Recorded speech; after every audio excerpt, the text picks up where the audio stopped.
আজি আমাৰ ৰাইজৰ কাৰণে খুব ভাল আমি পজিটিভ দিশত আগবাঢ়ি আছোঁ যে আমাৰ এই বিটিআৰৰে আমাৰ এজন EM 24 নং মছলা সমষ্টিৰ আমাৰ ৰাকেশ বৰ্মা ছাৰৰ নেতৃত্বত আজি যে আসাম সুবাত যোৱা বানপানীত মানুহ থাকিবৰ কোনো পৰিৱেশ নাছিলে, খুব দুৰ্ভোগত ভুগিছে।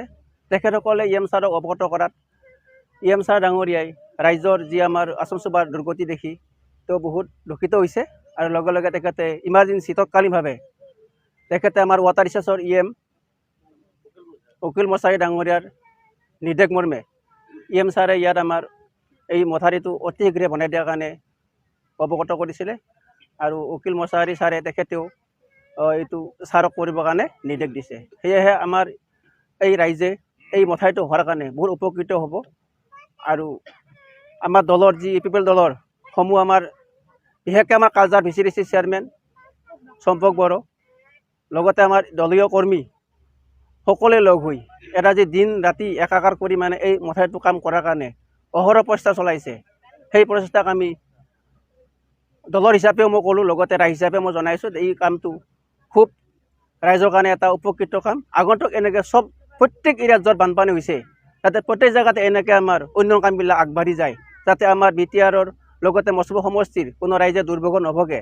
এইখিনি তৎকালীনভাৱে চব এৰিয়াতে কামটো হয়। তাকে মই আজি আমাৰ EM ডাঙৰীয়াক ধন্যবাদ জনাইছোঁ, ৰাকেশ বৰ্মা ছাৰক। তেওঁ এটা উদাহৰণ জনাইছে যে এনেকৈ মানুহ কাম কৰিব লাগে, ৰাইজৰ উপকৃত হ'ব লাগে। EM ছাৰে খুব ভাল কাম কৰি আছে। আৰু ইয়াৰ আগত কিন্তু আমি দেখিছিলোঁ 17 বছৰ আগত যিটো আমাৰ BPFৰ নেতৃত্ব চৰকাৰ চলি আছিলে, এনেকুৱা তৎকালীন কাম কোনোদিন হোৱা নাই। আমি তেখেতৰ কাম হোৱালৈকে মানুহ দুৰ্ভোগত ভুগি আছিলে, কিন্তু আজি যি ইমাৰ্জেঞ্চি কাম লগে লগে আজি আমাৰ 10 দিনৰ ভিতৰত আমাৰ কাম শেষ হ'ল। এই ছাৰে কোৱাৰ পিছতে খুব এইটো মানে প্ৰশংসনীয় কাম। এনেকুৱা EM এজনক মই দলীয় হিচাপেও ৰাইজ হিচাপেও তেখেতক অভিনন্দন জনাইছোঁ।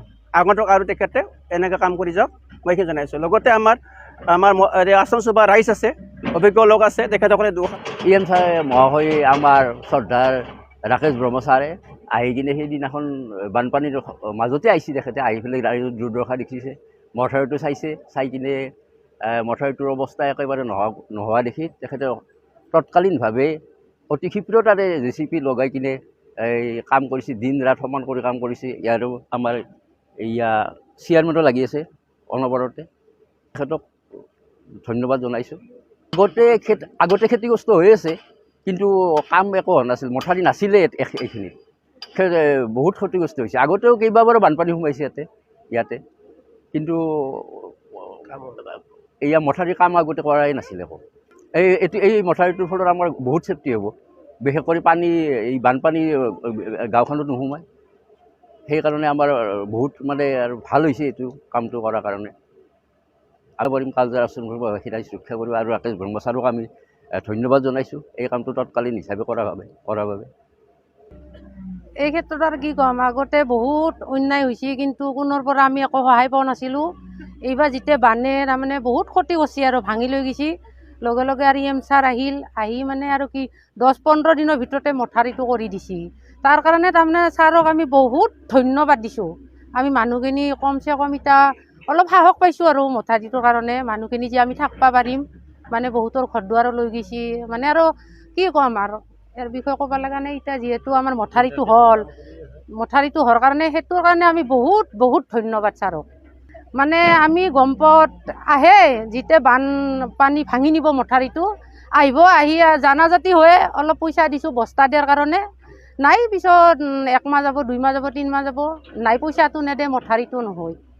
তৎকালীনভাৱে দিছে। তাৰে লগত আমাৰতো চেয়াৰমেন ছাৰ লাগিয়ে আছে, বা আমাৰ গাঁওবাসী যিখিনি আমাৰ অভিভাৱকৰ দৰে ক'ব লাগিব, বা আমাৰ UPPL দলৰ পৰাও তাৰমানে বহুত লাগি ৰাতি দিনে কাম কৰি মথাউৰি আজি হৈ গৈছে। মানে আৰু হৈ আছে, সমাধান হ'ব বুলি ভাবিছোঁ।